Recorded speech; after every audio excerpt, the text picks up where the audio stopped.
Live TV, सच सबसे आगे।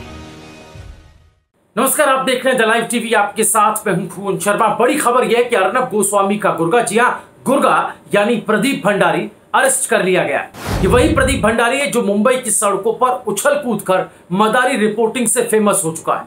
कभी एक ही जगह पर घूम घूम कर, तो कभी टैक्सी के ऊपर चढ़कर, टैक्सी की छत पर चढ़कर चीखने चिल्लाने वाला प्रदीप भंडारी जब पुलिस की हिरासत में आया तो उसकी घिग्गी बंद गई। देखिए कैसे अर्नब गोस्वामी ने मुंबई में सुशांत मामले में झूठ का एजेंडा चलाने के लिए जिस एजेंट को भेजा था, उसके गिरफ्तारी पर अर्नब किस तरह से बौखला उठा। दर्शकों, ये देखिए, प्रदीप भंडारी हमारे साथी हैं, उनको अरेस्ट कर लिया है मुंबई पुलिस की बौखलाहट सामने आई है। मैं बता रहा हूं प्रदीप भंडारी को इल्लीगल अरेस्ट, इल्लीगल है। इसमें आप चेंज कीजिए, मैं बता रहा हूं आपको, मैं अपनी डेस्क को बता रहा हूं, आप चेंज कीजिए। गैर कानूनी, जी हां, गैर कानूनी तरीके से उनको हिरासत में लिया गया है हमारे साथी प्रदीप भंडारी को। अपनी चैनल में अपने ही रिपोर्टर को हिरासत में लिए जाने की खबर चलता देख अर्नब तुम्हें डर तो जरूर लगा होगा, क्योंकि मुंबई पुलिस के हाथ अब तुम्हारे गिरेबान तक भी पहुंचने वाले हैं। किसी भी वक्त अर्नब गोस्वामी की गिरफ्तारी हो सकती। कैसे, इस पर आगे हम आपको जानकारी देंगे, लेकिन पहले अर्नब के गुर्गे की गिरफ्तारी और अर्नब की बौखलाहट की कुछ वीडियोस, कुछ तस्वीरें आपको दिखा देते हैं। दरअसल रिपब्लिक भारत ने जैसे ही प्रदीप भंडारी को हिरासत में लेने के बाद एक नहीं, दो नहीं, पांच रिपोर्टर थाने रवाना कर दिए। भंडारी क्या गिरफ्तार हुआ, मानो अर्नब का हलक सूख गया। डर के मारे बौखलाहट और छटपटाहट साफ दिखाई देने लगी। एक कहावत है ना कि रस्सी जल गई लेकिन बल नहीं गया। तो देखिए कैसे खुद को घिरता देख घमंड में चूर अर्नब पुलिस को चुनौती देते हुए कहने लगा, उनसे कहो कि अर्नब गोस्वामी 5 मिनट दे रहा है, प्रदीप भंडारी को 5 मिनट के लिए, 5 मिनट के भीतर ही रिहा कर। मतलब मुंबई पुलिस के कमिश्नर हो तुम या फिर महाराष्ट्र के गृह मंत्री हो, अकड़ देख रहे हो। एक तो चोरी, ऊपर से सीना जोड़।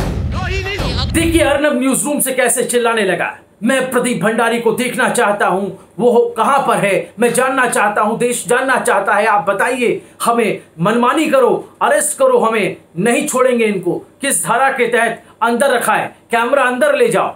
कैसे मनमानी हुआ, पूरा देश लाइव देख रहा है। ऐसे तमाशे अर्नब टीवी पर करने लगा। इस तरह की बकवासबाजी शुरू हो गई। मदारी जिस तरह से बोल बोलकर बंदर को अपने इशारों पर नचाता है ना, ठीक वैसा ही काम अर्नब अपने चैनल पर बैठकर करता है। रिपोर्टर्स को नचाता है जो अलग अलग जगहों पर होते हैं। सुशांत की मौत पर तमाशा बनाकर झूठ फैलाने वाला अर्नब अब समझ चुका है कि उसके ऊपर भी गिरफ्तारी की तलवार लटक रही है। रिया रिया करने वाला अर्नब अब भंडारी के लिए रिहा रिहा चिल्ला रहा है। वो समझ गया है कि उसका टाइम भी अब आने वाला है, इसलिए विक्टिम कार्ड खेलकर पुलिस को ही घेरने और धमकाने का काम अपने चैनल के जरिए अर्नब गोस्वामी कर रहा है। दरअसल अर्नब के खुद के दामन में ही कई दाग हैं। अगर कानून अपना हिसाब करने पर आ जाए तो सलाखों के पीछे जाएगा गोदी मीडिया का ये सरदार, इतना तो तय है।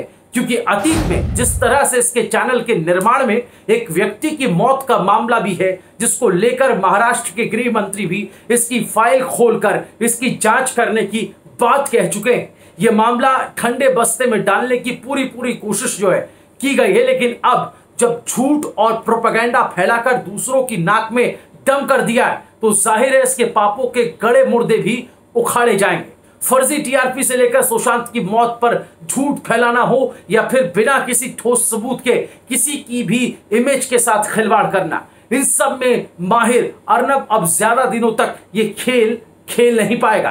प्रदीप भंडारी को मुंबई पुलिस द्वारा अरेस्ट करना इस बात के संकेत हैं कि पुलिस ने अर्नब की भी फाइल तैयार कर ली है।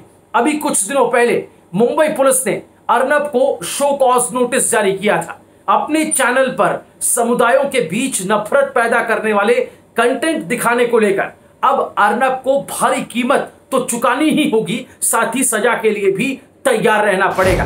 पालघर पर जिस तरह से नफरत फैलाई गई, नफरत फैलाने वाला कंटेंट दिखाया गया, चलाया गया, और दूसरा एक जो बड़ा मुद्दा बांद्रा रेलवे स्टेशन में लॉकडाउन के दौरान जो भीड़ इकट्ठा थी उस पर जो भड़काऊ शो किया। ये झूठे सेक्युलर गैंग सन्नाटे में है, मोमबत्ती गैंग गायब है, और वो नसीरुद्दीन शाह, अनुराग कश्यप, स्वरा भास्कर, शबाना आजमी, जावेद अख्तर, ये सारे अवार्ड वापसी लॉबी छिप गई है भाई और बहन।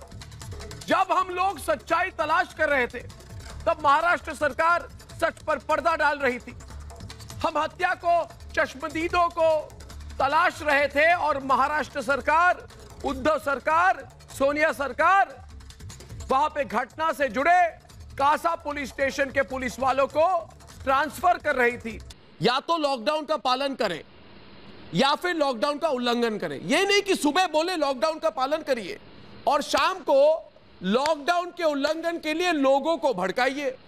इस स्थिति में हम कैसे सिचुएशन को हैंडल करेंगे स्वामी जी?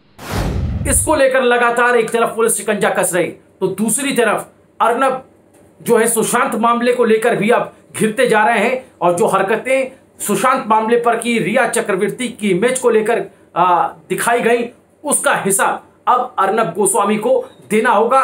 इसको लेकर के अब संकेत मिलने लगे हैं और लगातार पुलिस जो है वो समन भेज रही है। दूसरी तरफ महाराष्ट्र सरकार द्वारा विधानसभा का जो नोटिस है वो पहुंच गया है। कहते हैं जैसी करनी वैसी भरनी। अर्नब के साथ भी अब यही हो रहा है। पुलिस जो अब एक्शन अर्नब के खिलाफ ले रही है, वैसा एक्शन आमतौर पर उन शरारती तत्वों पर लिया जाता है जो एरिया में बार बार डिस्टरबेंस पैदा करते हैं। यही नियति है और कर्म का फल भी यही।